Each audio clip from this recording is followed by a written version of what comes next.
Hello again, everybody, and welcome to my podcast. I'm John de Healey. My podcast is called It's Good to Talk. Sure, it's good to talk, and I have interesting guests on. Today will be no exception. I have a very interesting guy on. He wrote a book, and I'll come to him in a minute after I do my usual promos. Now, how did I get into podcasting? Well, I wrote a book as well. This book is for my friend Tony McGurn. He was born in Leitrim, and it's his life story. He was born in 1941. So it's a story from 1941 all the way up until recently, during the civil rights and all that stuff down south, which during the troubles of Martin Luther King and all that, when he didn't have any idea that people were racist. But enough about that. My sponsors are Liffey Van Lines. They're a moving company here in New York City. They've been around longer than Jeopardy. And an extra shout out to Liffey is they're sponsoring a quiz night down in Hendrickson's Bar here in Manhattan, the 1st and 1st. Every Wednesday there's a quiz night, and Liffey is given $100 bonus prize to whoever knows all the answers. I don't know the answers. I only know the questions. Shout out always to the Irish Examiner USA. It's a great newspaper here in New York City. Paddy McCarthy is a good friend. Lots of news on entertainment. If you're big into want to know what's going on in the world of entertainment, but much more than that. Events and parties and a little bit of politics here and there. From here to Ireland. My guest today is actually from Ireland. So let me see if I covered all my promos. I think I have. So I'm going to welcome Chris Smith today. He is all the way over in County Mayo, and I love having people on here from Mayo because I was born in Mayo. Before I start with Chris, I've never met Chris in person, but we have a lot in common. He has an acre of land that he made a living off. I had an acre of land in County Kildare. He has a garden. I had a garden. What did I grow in my garden, Mr. Smith? I grew lettuce. I grew cabbage. I grew herbs. My favorite was parsley, because I had a restaurant next door called Mother Hubbard's, and we used a lot of parsley and the lettuce. So it was from the garden to the table. Chris Smith, you are very welcome to be on this podcast. My pleasure. Tell me Thank you. about you. You came from Wembley, is it? Wembley in London originally, yeah. Okay. So from Wembley to Westport, I guess. That's Give my listeners a bit of a backdrop. Yeah, well, I was born in Wembley and I went to school there, and then I'm dyslexic, so I wasn't great at school. So I left school at 16 and did an engineering apprenticeship. And then I did engineering for about 10 years altogether. But I didn't really enjoy the engineering. So I took a break from the engineering and I decided to do a bit of community work. So I went to Belfast for a year, and that was a fascinating experience. Yeah, I thought I was helping them, but I think actually they probably helped me more. It was, it was a very interesting learning experience of working with a community. Yeah. How long were you in Belfast for? I was in Belfast a year and a half. Okay. I was doing the community work for about a year, and but I also met my now wife in Belfast, so that was that's a plus. That was a definite plus. Definite plus, and she's very good on the phone, by the way. I noticed she's a good secretary as well. More than a wife. She does more than just being a wife. Oh, she does. Yeah, I'm sure she does. And I know you have 2 sons. Is that right? I have 2 sons and a daughter. Okay, 2 sons and a daughter. I didn't find you on a podcast. I found you on a broadcast because you were interviewed on Midwest Radio, which is all the way over in Ballyhonus in County Mayo.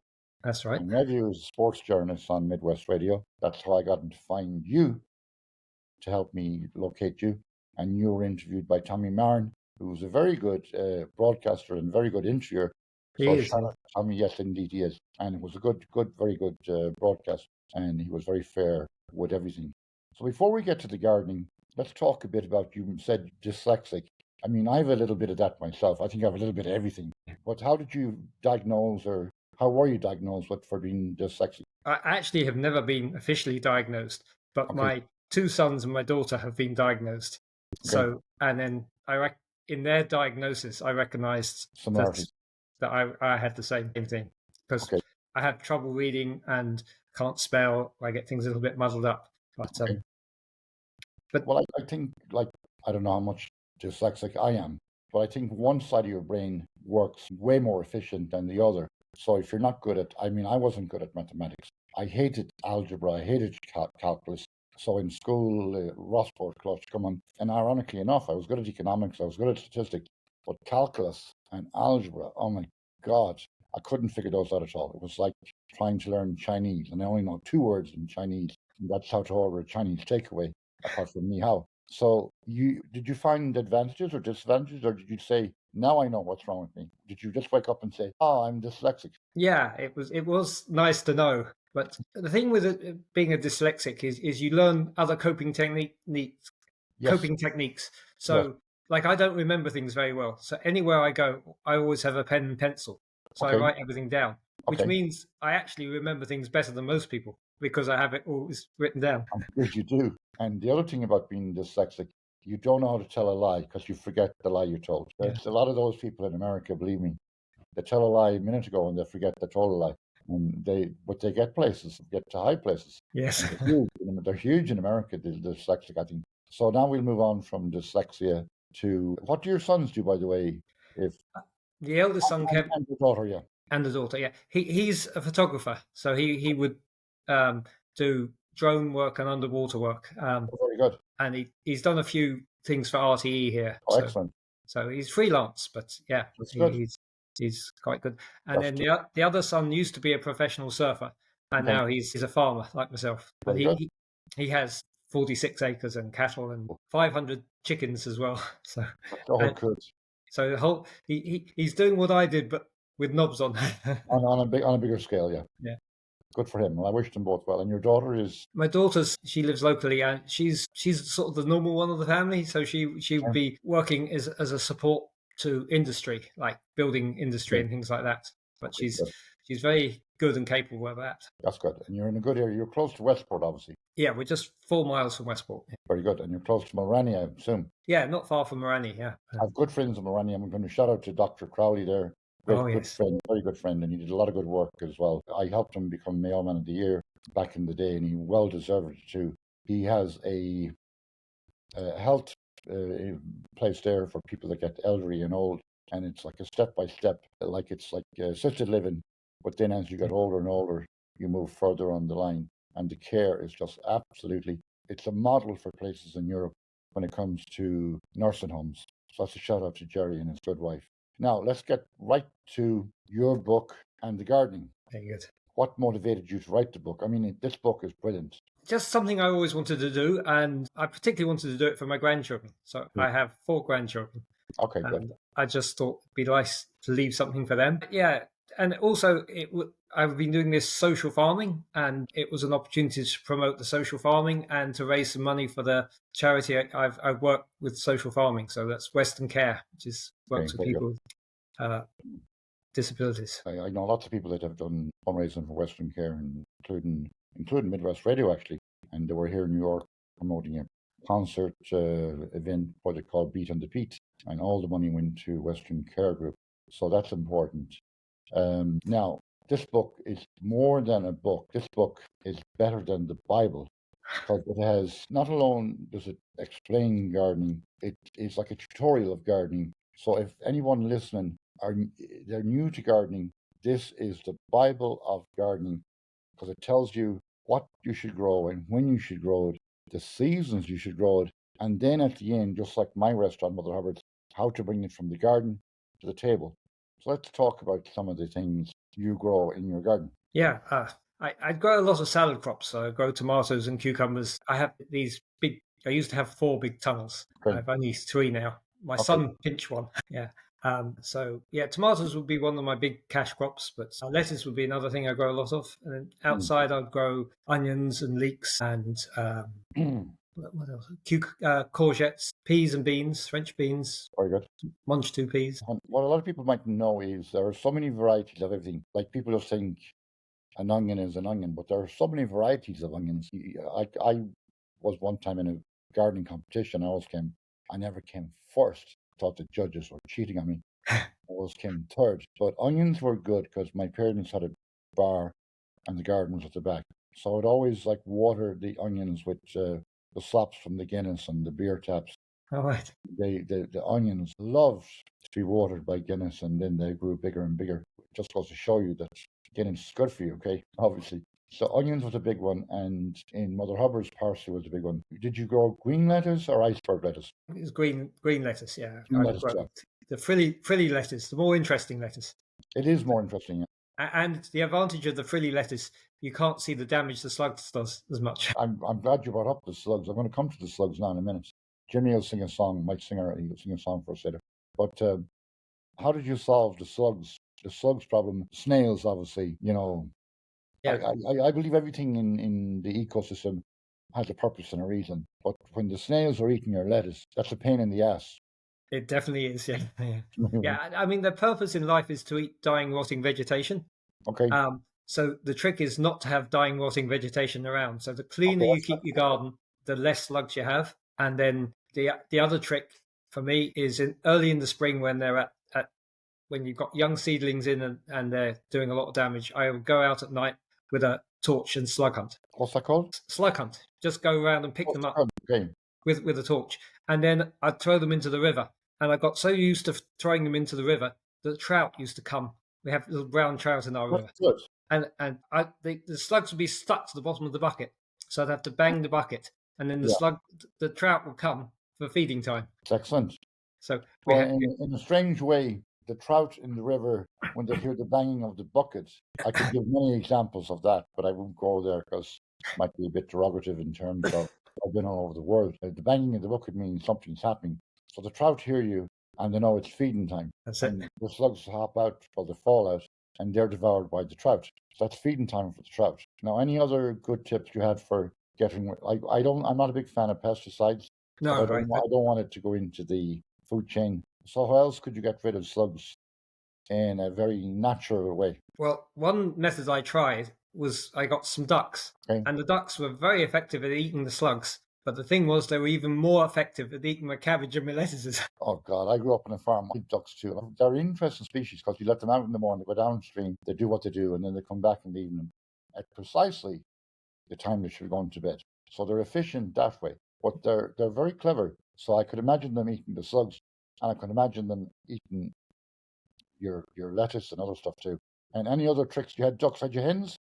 I had hens as well, yeah. Yeah. Yeah, they would eat a few slugs, but they get fed up with the slugs. They get stuck on the beaks, so Oh, they weren't as keen on eating the slugs. well, when you have hens, you need a good rooster, a good cock to warn them what they should do and shouldn't do. And usually on a farm, we had about 12 hens, one cock, he was in charge. And what would happen if a fox came to the hen house, like a red fox came to the hen house? That's the job of the cock in the hen house, is to warn the hens to be safe. So hens are probably good at eating slugs, but as you said, not too efficient. You have to feed them on the aside as well. So, Yeah, and they're kind of picky, to say the least, hardened upon. So they're all the slug, how to get rid of slugs in your garden and avoid pesticides if possible. Now, where do you sell your produce? mainly into Westport. We do a market, Westport Country Markets, Okay. which will be every Thursday morning in the boxing club. It's not in January because we have very little stuff, but from February. Good.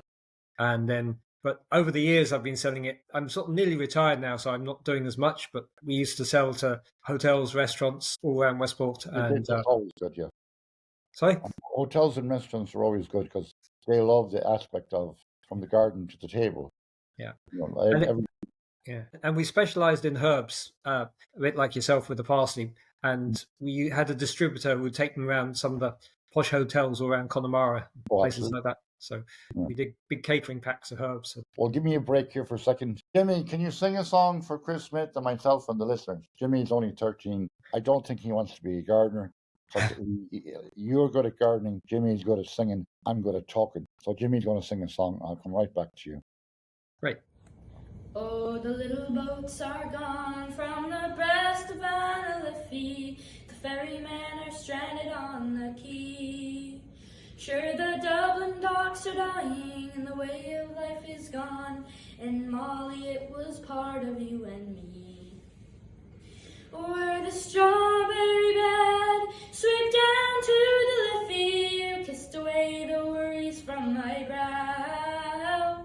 I love you well today, and I love you more tomorrow. If you ever love me, Molly, love me now. Sure, the Liffey ferry made a man of me. Now it's gone without a whisper, half forgotten even now. And it's over, Molly, over, can't you see?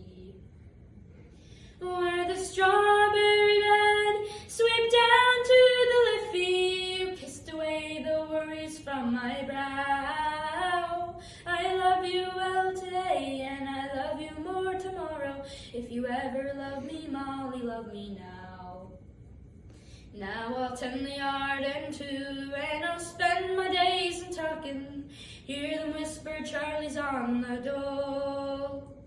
Now Molly, we're still living, and darling, we're still young, but the river never owned my heart and soul. Where the strawberry bed sweep down to the Liffey, you kissed away the worries from my brow. I love you well today, and I love you more tomorrow.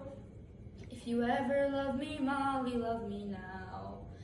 If you ever love me, Molly, love me now. Jimmy, thank you. He's a good young man. He'll go places. So you sell to hotels, restaurants, the market in Westport. Westport is a brilliant town in Ireland. It was actually designed by an architect from your part of the world, from the UK. And that's why it's planned with very wide streets, the rivers and the streets. And in the middle of the town, as you know well, is a clock. It's a four-sided clock. And do you know the nickname of that clock? No. I'll tell you. So you learn something every day, don't you? You do? Always. Well, the clock has four sides. In other words, there's a clock on each side of the monument of the clock. And the time is always out by about 4 or 5 minutes. So in Westport, it's known as the four-faced liar because it doesn't tell. You get a different time on every side. It's just a nickname. In America, we love nicknames. So that's called the four-sided liar, that clock in Westport. And of course, you have a good pub. Matt Malloy's a good friend of mine too. That's a good pub for Irish music in a session. So let's get back to you more. I like the way you did the book as well, insofar as it's like a tutorial actually for want-to-be gardeners, because you have the times of the seasons to plant for beginner gardeners, we call them. And you also have recipes in here, which that's right up my alley as a previous restaurant owner. And you have beautiful recipes. Then you also, and the photography is just delightful in your book. And I know how difficult it is to write a book. You have to edit, and proofreading is like weeding a garden, as you well know. And you also put in poetry and lots of scenery. So I cannot recommend this book highly enough. This is better than the Bible, and I hope it sells better than the Bible. So the poetry is beautiful, and photography, it's really delightful book. I'm glad I got a copy. I must give a shout out to my nephew, Michael D. McAndrew. He's sports journalist with Midwest Radio. He was on this podcast too, and he actually educated me in a few things too. So I don't know everything. I know a little bit about a lot of things, but not everything. So he's a top-class sports journalist. So tell me more about the book insofar as where can people buy the book? Where can you buy the book? Okay, yeah. You can buy it anywhere in Westport. There's 3 bookshops in Westport. So, Okay. But if you're buying overseas, one of the easiest places to buy it is from the Castle Bar bookshop, Castle Books, and their website is mayobooks.ie. So it's very easy to remember. Just That's Mayo easy. Books. Mayobooks.ie. Yeah. Okay, And, mayobooks.ie. They And can. it's only, I think, 20. I owe my nephew 2 pints Guinness. It's reasonably priced as well. Yeah, just €15. Yeah. Oh, that's good price. Well worth it. And printed in Ireland, I guess? No, printed in England, I'm afraid. That's okay. Understand. It Do you know where all the Bibles in the world are printed? China. Yeah. Every Bible in the world is printed in China. Even the Bibles that are in Hebrew are printed in China. Can you believe it? Bless myself there, China. But God made the world and everything else made in China.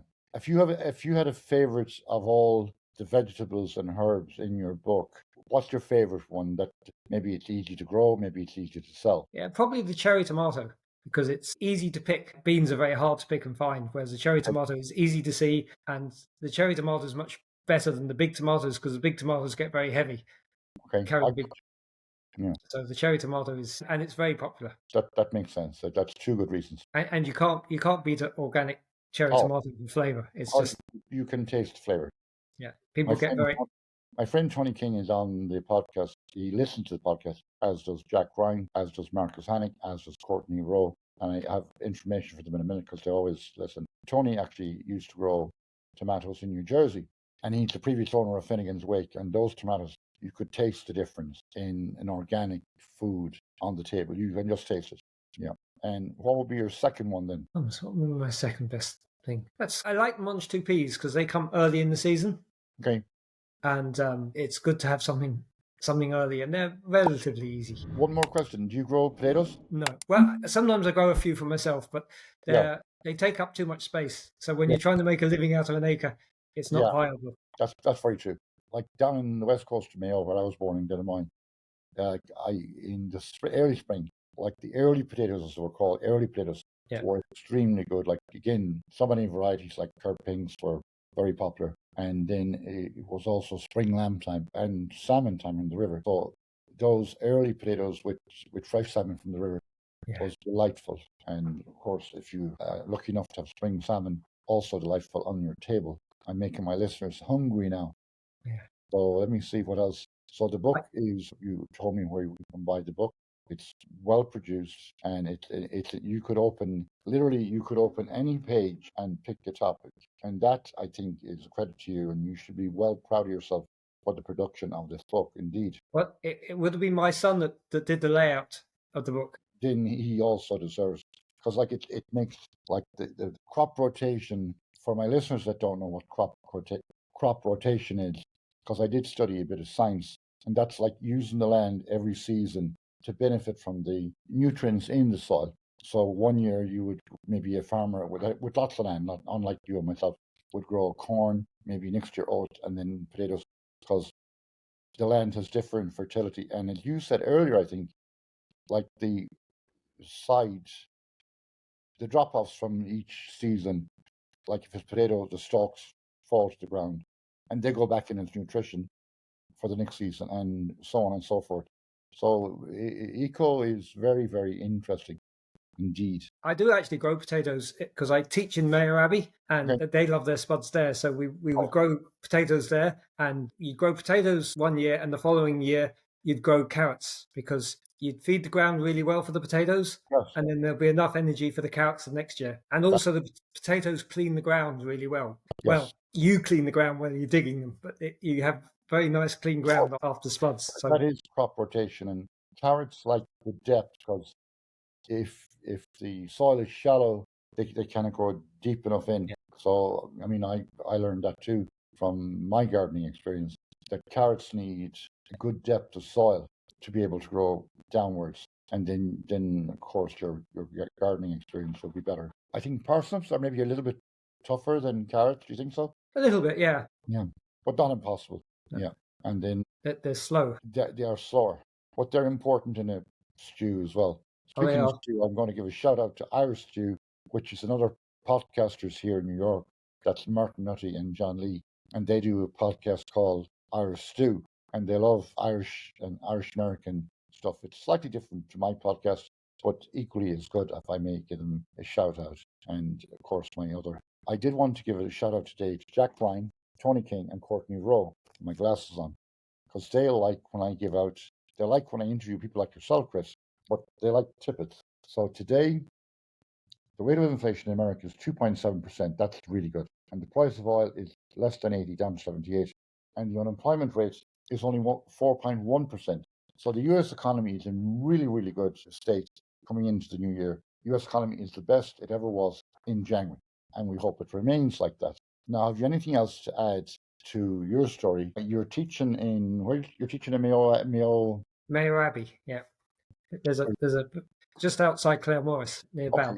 Very good, very good. And you enjoyed your experience on Midwest Radio. I did, yeah. And I hope you enjoy your experience here. And I hope my listeners will enjoy learning a little bit about gardening. You are the first person I have on this podcast to talk about gardening. You're not the first person from me. Councillor Jerry Coyle was on here to promote his book, which was about his father in previous political life, I guess you might call it that. So Jerry Coyle is doing very good.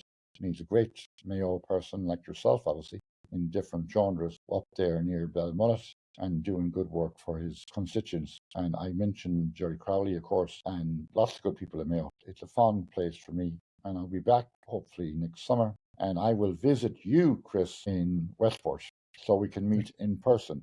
But it's good to talk, and if you have anything to say, you can say it now. And do you want to say something? No, yeah, okay. I'm going to sign off in my native language, which is Irish. So Shin Scale, that means that's a story. Beis Scale, that means that we'll have another story. Cartgalore means very good. That's how we did it. And I guess Son Gafol means goodbye until I see you again, until I see you in person. So slán Gafol, okay. Chris, thank you very much for being on. It's good to talk.